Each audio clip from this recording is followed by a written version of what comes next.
Hi, I'm Poplin from Imagineer Systems, and today we're going to be showing you how to do the Headless Horseman. Happy Halloween, guys.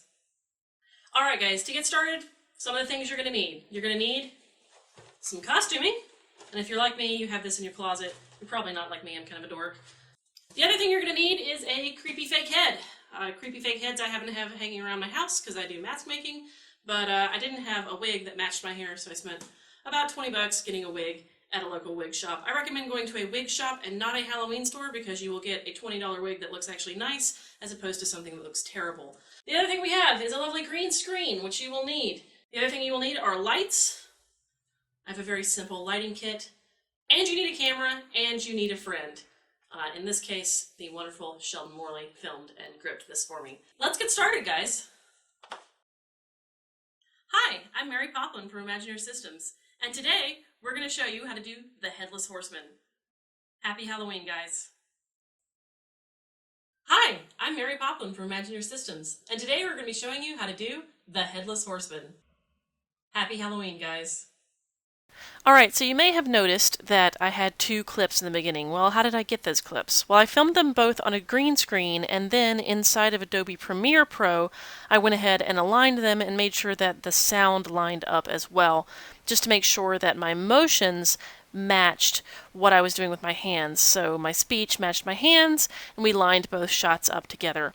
It's kind of a pain, but if you do this to begin with when you film your shot, you're going to end up getting much better results. Not to mention, when you use Mocha, you definitely want to make sure that you work in smaller clips. You don't want to have this huge edit and then load your shots in huge. From then, we're just going to load these up into Mocha. So I'm going to make a new file, choose my footage, make sure that my settings are exactly what they are going to be inside of After Effects, and I hit OK. From here, we're going to take a look at our shot, and we're going to start tracking. So I'm going to take my X-Spline tool, and I'm going to draw an outline around the front of my fake face here. Now, I'm drawing around the front of my fake face and tracking it because I'll get better planar information if I try to track the front plane rather than all of them. And I also want to make sure that I align my surface and grid tool so that I understand what my track is doing while we're tracking. You don't have to do this, but it definitely shows you that you're getting good tracking data, and I actually do recommend that you do it with this technique. Now, I'm going to finish tracking this. Suffice to say, Mocha tracks very fast, but we have sped the tracking up in this demo so that you don't have to sit through it. And now we're going to move on to rotoing other parts of the shot. So I'm going to take my X-Spline, I'm going to zoom in with the zoom tool, and I'm going to hide my face layer and track so that I don't have to look at it. And then I'm going to come in here with my X-Spline tool, and I'm going to draw a shape around my hand as my roto shape that I'm going to use to hold this out from the actual head that I'm comping into the shot. So, because if you remember what it looks like, obviously I'm holding my head at the end, and we need to get rid of this fake head. So we're going to track that, and then we're going to adjust the roto, because you can see the roto hasn't stuck on perfectly. That's okay. We take our transform tool, and we take our picker tool, and we select our points, and we adjust them throughout the shot, and Mocha will actually tween the difference moving along with our tracks so that we end up doing less work for our roto. So we have 3 keyframes for, you know, like 200 frames of roto. Well, almost 300 actually. So from here, we're going to zoom in, and I'm going to select my spline tool, and what I'm actually going to do is I'm going to add points to my spline, and I'm going to change my face roto. You can also link to track, but I just wanted to change this and adjust the shape over time so that I now have a place where I can put a new head and take this plaster head out of the shot. Moving on, I need to do something about my actual head in the shot because obviously we're replacing this with a patch. So I want to go ahead and roto my head right out of the shot so that when I pull my green screen, I can just pull my head right out of the shot. This is a pretty simple garbage mat. We just track and roto backwards, and then we adjust the roto to make sure that my collar is always going to be inside of the roto shape, and then we're going to add roto back over the collar to put the collar back into place. So as long as we have that overlap, we'll end up with something that looks very nice. So you got to be thoughtful about the way that you do your shapes. So I'm just going to zoom in, and from here we're going to take a new X-spline shape, and I'm going to draw around my collar corners like I just said I was going to do. So we're going to draw a very complex X-spline, and we're just going to track and roto at the same time here, I'm just going to pull all of this collar into this shape, and then we're going to let Mocha track this. I'm going to call this right collar, and then we're just going to go ahead and hit track. Okay, as long as we're selected on our layer. Now, I just correct the roto shape on that. Pretty easy, just the same way I've been doing roto on the rest of this shot. Make sure that it looks good, make sure that it doesn't have my face in it anywhere, and make sure that it's moving naturally with the rest of the shot. The key to roto is looking natural. What you really want is you want the collar to move along exactly in the way that my collar moves in the shot. And that way, because we're using tracks, nobody will be able to tell that this is fake. You know, except for the fact that, of course, nobody is actually missing a head. So we do the same thing on the left collar, same exact thing. We draw our complex roto shape, and we track through the scene, and we see how that looks, and then we correct it. So I'm just going to come in here and adjust these points, just like this. Make sure everything lines up. And I like to scroll through the shot a lot to make sure that everything looks right. And from here, we're just going to see if that looks right. I think it does. Let's zoom out and just play it to see. Yeah, I feel like that looks very natural and very nice, and the reason it looks nice is because we're using our tracking data. Moving on, the next thing I'm going to do is I'm going to actually track the front part of my chest and shoulders. Now this is where it gets interesting because this is actually where I'm going to start doing my insert. So you see I'm aligning the surface tool on my neck, okay, and I'm tracking this through the shot, okay, just to make sure it looks good. Now from here what we're actually going to do is I'm going to actually take a picture that I have taken of the inside of my shirt, and I've already feathered it out and everything so you don't have to sit through that, but I did this in Photoshop. I've made this transparent PNG and I'm just going to arrange it right over the area where my head needs to disappear. Now I really feel like the insert tool is an underutilized tool in Mocha, so I'm going to show you how to use this. We actually have a grid warp tool. If you hit show mesh, it'll be a blue grid, and you can actually change the levels of the mesh, and you can start to adjust this mesh warp inside of Mocha, where you can arrange your image the exact way that you want it, and then you can make sure that it aligns inside of Mocha. And it's animatable, so it moves along with the track, and then you can do an over-the-top mesh animation warp along with that, and you end up with something that looks very natural. If you hit render forward, you can render it with motion blur, like I just checked this motion blur box. We render that forward. What we actually end up with is an asset that we can use inside of After Effects, and I'll show you how we use that inside of After Effects. It's very easy. We literally just drag and drop it like you would any other rendered clip. So, moving right along, we're going to zoom in, and I'm actually going to open up After Effects at this point, and inside of After Effects, we're going to make sure that our shot is exactly the same inside of After Effects as is in Mocha. So we're checking our aspect ratio and our pixel size and our frame rate. Now if we don't have that lined up, we won't actually have good data. So we need to make sure that all of that information lines up. So I've set up my shot, interpreted my footage, and from here I'm actually going to just start keying my green screen out so that we can show you how this works. I'm going to use key light, select a color, and then I just adjust my various matte settings inside of key light. I'm going to put a very bright matte color behind me on a solid so that I can see what I need to pull out and see what my matte looks like. I use this as a trick all the time to see what my mattes look like. Now we're going to just go ahead and clip the black, clip the white a little bit, and see how we like that. I feel like that looks pretty good. So from here, I'm just going to soften the edges just a little bit because I don't want it to be too crisp.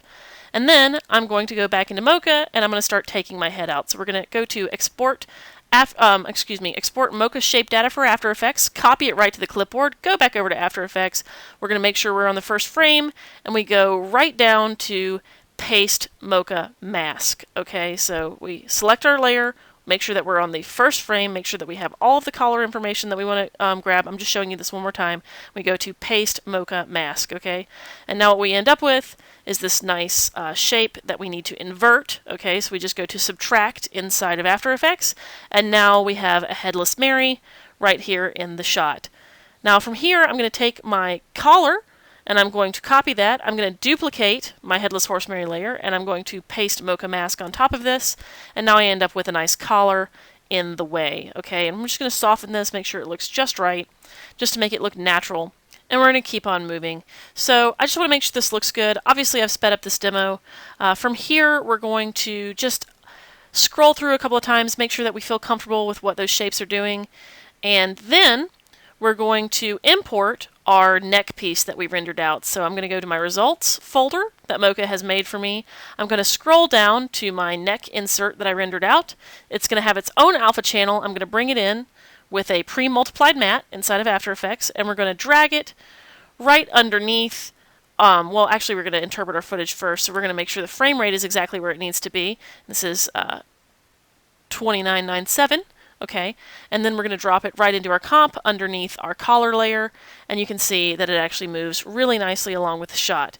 But we have a problem. We need to actually color correct this. So I'm going to go to my color correction, and we're going to select hue and saturation. I'm going to change a little bit of the master hue and saturation, okay, and then we're going to actually adjust the color balance a little bit as well. We want to make sure that this looks really like it belongs in the shot. Okay, so we're going to go to Effect Color Correction again, and then I'm going to go to Color Balance. We're going to adjust our Shadow RGB, our Midtone RGB, and our Highlight RGB until we get an image that looks correct. And then because I feel like this needs to be a little bit darker, I'm going to use some levels as well, and now we end up with something that looks very nice and looks like it belongs in the shot just from a simple render and some simple color corrections. I'm going to add a little bit of a box blur on that just to soften it, and then we're going to do a match grain using Adobe's just basic match grain, and we're going to match it to our original footage. From there we end up with something that looks pretty passable. Alright, now from here what we're going to do is I'm going to go ahead and I'm going to find my hand roto, okay, and I'm going to make a new layer with my hand roto on it. So inside of After Effects, we're going to go to Paste Mocha Mask, and I'm going to have my hand layer over the top. Now what we need to do is we actually need to subtract my head layer from the layer beneath that. So we're going to go back to Mocha. We select our head roto and face track, okay, and I'm going to export that. We're just going to copy that right to clipboard, and we're going to go to Paste Mocha Mask, and we're going to make sure that that subtracts just like that. And now we actually have a really nice beginning point to start adding my face back into the shot from my second insert shot. So we want to soften that, make sure it looks right, make sure that we have all of the plaster out of there, and then we're just going to add a little bit of edge feather, okay? And from here, I'm going to move on to my insert. So we're going to make a new Mocha file. I'm going to choose my head insert, okay?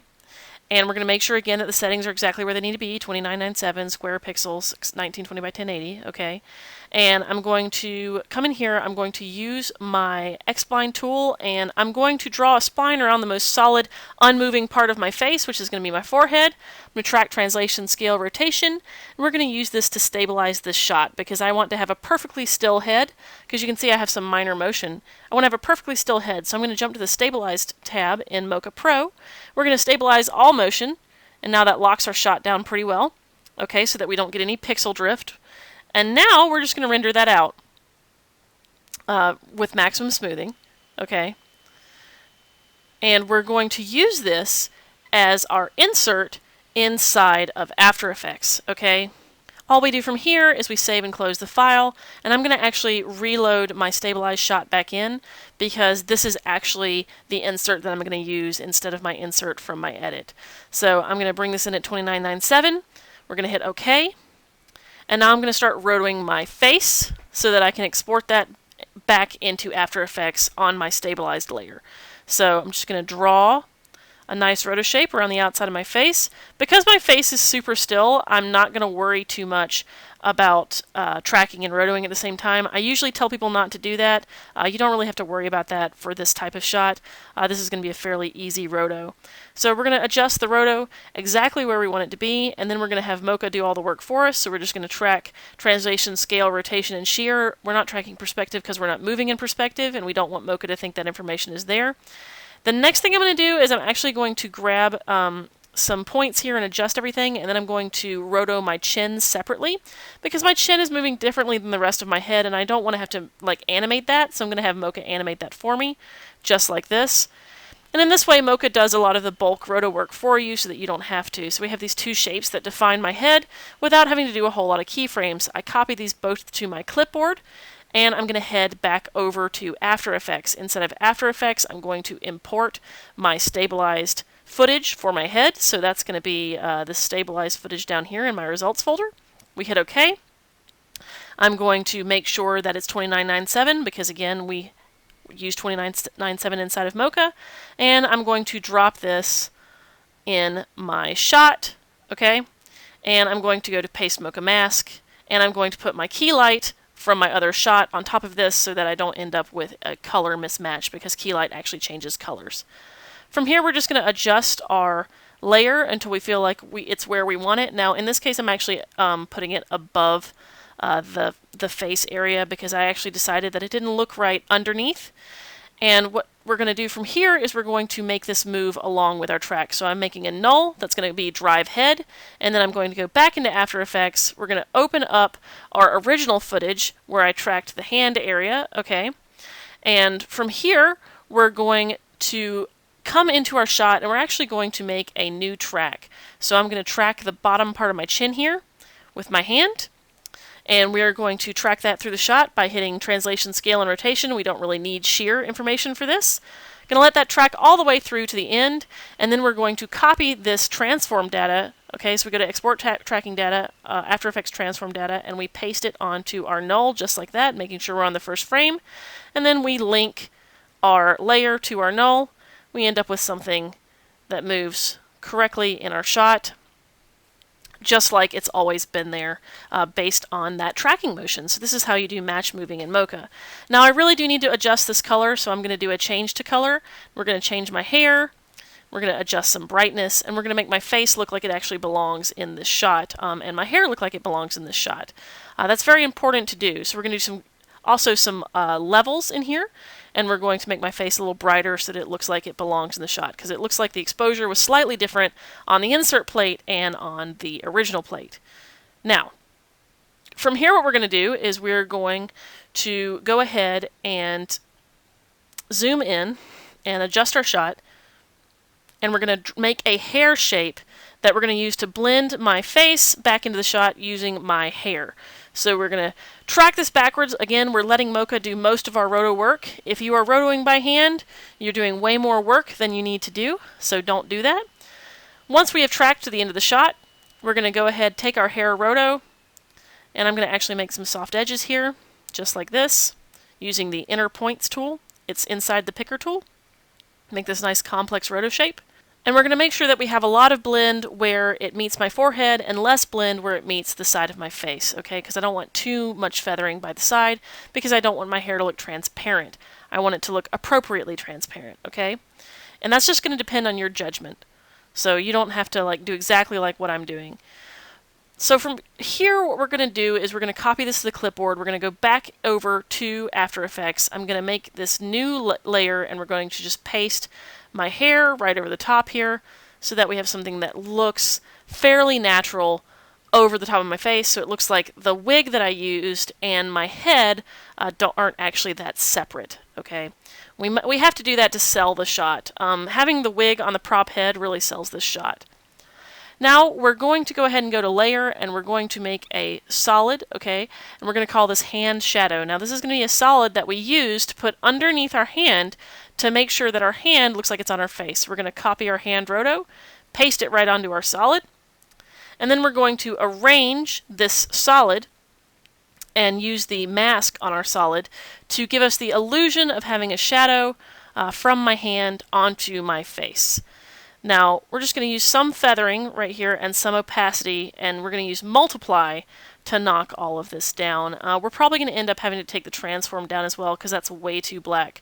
So we're just going to take our rotation a little bit differently so that the hand looks like it's moving properly, and we're going to adjust our opacity and our and the rest of our settings in order to get the most realistic shadow that we can get. So multiply and minor opacity changes. Okay, so we end up with something that looks a little bit more dimensional. Alright, I feel like that adds a lot. From here what we're going to do is we're going to make a new solid, and what I'm going to do to this solid is I'm going to make a ramp. Now, I've used ramps before with Mocha data. They're really effective.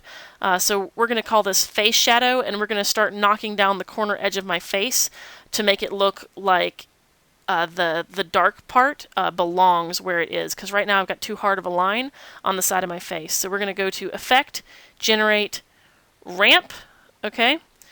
And we've already masked off the face shadow, and we're going to just go ahead and make this ramp just like this. Adjust it to where we feel like it needs to be, and to where it's the size it needs to be. And we're going to add a box blur on that, because I usually feel like ramps generate too hard of a gradient, okay? And we're going to link this right to our null that we did for our face movement in the first place. We're going to create a second ramp for my chin to do the same exact thing. Alright, just like that. We're going to link that right to our face null as well. And we're going to make sure that our roto shapes all line up properly. Going back to Mocha, we're actually going to track the background because we're at the point where we need to start thinking about how we want to finish this shot. So I'm going to draw an X line on the right and left sides. We're going to track translation, scale, and rotation, and we're going to track this green screen. Now, I purposefully didn't leave too much smoothing on the green screen because I actually wanted some wrinkles because that gives Mocha more to track. We're going to make a new null object, and we're going to paste our green screen data right onto that null. So we end up with a null that moves right along with the shot. I went ahead and precomposed my foreground into a foreground precomposition so that I don't have to worry about my foreground anymore. I can just make a new background. So I'm going to load in this Wikipedia Commons background for like Pumpkin Farm. And I'm going to make sure that my vignette that I used in my previous comp is actually over the top of my new comp. And then from here we're going to go and we're going to take our foreground image and we're going to link that to our background track. But first we're going to scale it up and arrange it in the shot so that we don't end up with any bumpy edges when we move our background track along with it. So that's nice, moves along with the shot. It's still a little too bright though, and it doesn't quite fit, so we're going to have to go to Effect, and we're going to have to go to Color Correction. And in color correction, we're going to pick color balance, just like we did for the neck. And we're going to adjust the shadow, midtone, and highlight balance to give us more of a spooky color. We're going to take our levels and knock everything down. We're going to bring down the actual white point. And then we're actually going to change the saturation and master lightness over the entire shot. So we end up with something that's nice and dark and is fitting with a Headless Horseman sort of look where you're having your head in your hands. From here, if I want to make the color space feel a little more natural as well, I can also go to Layer, New Solid, and I can make a brown solid off of my sort of costume color and use that as an overall multiply over the top of the scene. One of the things you want to be careful of are tails not lining up, headers and tails. Mine are actually 1 or 2 frames off. That's not really a big deal. You just have to make sure that you line it up properly inside of After Effects. From here we can just add a match grain and we're literally going to be done with our shot in about 2 more seconds. So Effect, Noise and Grain, Match Grain, and we are done! Hi, I'm Mary Poplin from Imagineer Systems, and today we're going to be showing you how to do the Headless Horseman. Happy Halloween, guys!